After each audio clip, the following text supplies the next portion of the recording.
Hello, I'm the office administrator. I'm so glad you came here for your documentary. It'll be good for people to see like the real us. After the incident we had last year, we really need the good publicity. How were your patients today? Oh, they were fine. I had one with synovitis. So I had a patient come in the other day with synovitis. Really bad stuff. It usually happens with athletes and results in inflammation of the synovial lining of a joint, typically caused by previous injury or repetitive stress or, even trying to impress someone at the gym. Synovitis is the way of the joint saying, please stop doing CrossFit.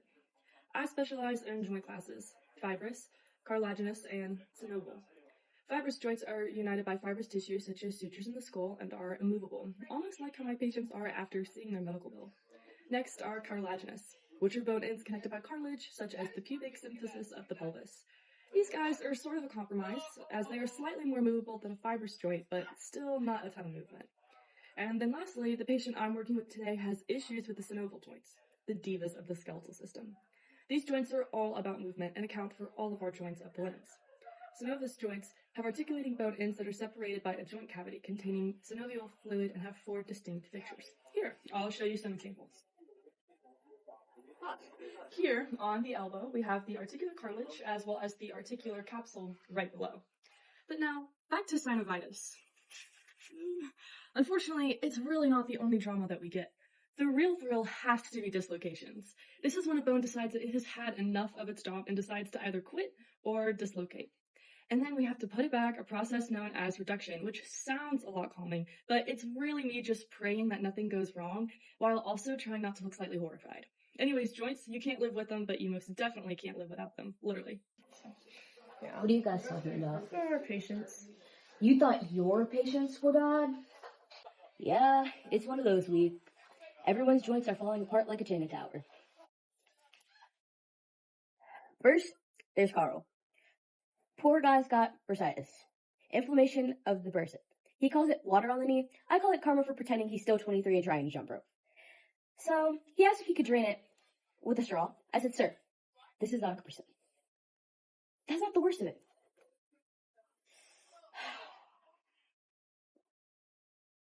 We had Tina. She twisted her ankle. Tina's a cheerleader, right? She loves making TikTok dances. I told her she needs some time off because the sprain, it takes a while to heal. All the blood vessels, everything, it takes longer to heal than a broken bone. Guess what I caught Tina doing when I walked in her hospital room? Making another TikTok. Tina proceeds to ask me, can I go to cheer practice? Yeah, Tina, if you like poor choices, go to cheer practice. And then we had Mr. Johnson, osteoarthritis. That's the wear and tear kind. I want you to keep that in mind. The man's knees sound like a bunch of Rice Krispies when he's trying to walk. He said, Doc, they pop every time I stand.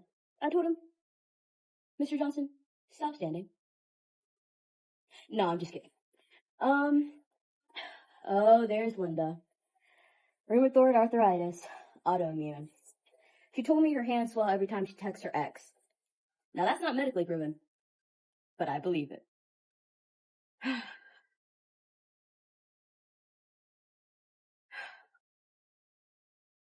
Then there's Greg. Greg has gout. Too much uric acid buildup from crystal needles in your joints. It's usually your big toe. He came in and said, Doc, my toe feels like it's being stabbed by elves. No, Greg, it's not elves. It's your diet. Stop eating sardines and beer like it's holy water. So yeah, Brutus, sprains, arthritis, and gout. Otherwise known as basically the 5 horsemen of destruction. Dr. Addis is always trying to do something stupid. Yeah. I really don't think it's that hard. Do you regret your actions? Shut up, Phyllis. Patients keep me busy and honestly, their joints keep me humble. Take Todd, a patient of mine. For example, he spends most of his day typing emails. His wrist, plain joints are gliding fine, but his forearms are screaming. Just because the joint moves doesn't mean the muscles cooperate. Mrs. Thompson, my next patient. Today she came in with elbow pain. Classic hinge joint issues. Bend one way, not the other. She's careful, perhaps too careful. Every bend seems to require negotiation. Then there's Mr. Albert. Neck stiffness. That's your pivot joint at work. Every time I suggest stretches, he rotates his head no. Technically perfect movement, completely unhelpful for therapy. Next, Karen, wrist discomfort. Her condyloid joint moves up and down side to side. She's hyper aware of every little twinge, which, in fairness, is how she noticed phantom vibrations from her smartwatch. Teenager Tyler, sprained thumb, saddle joint, gaming marathon, 12 hours straight.